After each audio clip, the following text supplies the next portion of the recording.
Phone లో కూడా మాట్లాడారు. అంటే మిమ్మల్ని బీఆర్ఎస్ పార్టీలోకి ఆహ్వానించినట్టు ఇవాళ ఆహ్వానించడానికి వస్తున్నారా, కన్ఫర్మ్ అయిపోయినట్టే? అంటే 2 o'clock వారు ఈజ్ ఎక్స్పెక్టెడ్ టు కమ్.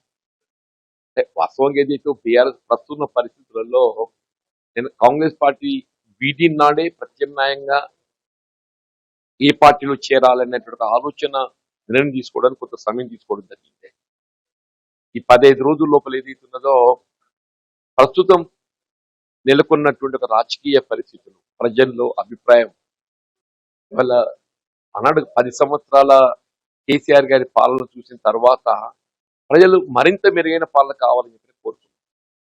కానీ వాస్తవంగా ఇవాళ కాంగ్రెస్ ప్రభుత్వం ఏర్పడ్డ ఈ 2.5 సంవత్సరాల కాలంలో రేవంత్ రెడ్డి గారు ముఖ్యమంత్రి అయిన తర్వాత ఏదైతే ఉందో ఇలా గత దశాబ్ద కాలం 10 సంవత్సరాల కంటే మెరుగైన పాలన మనం పొందవుతాం అని భావించడమో, పొందాలని భావించడమో, అది వాళ్ళు ఏమి తిరోగమన చర్యగా పోతుందని చెప్పండి.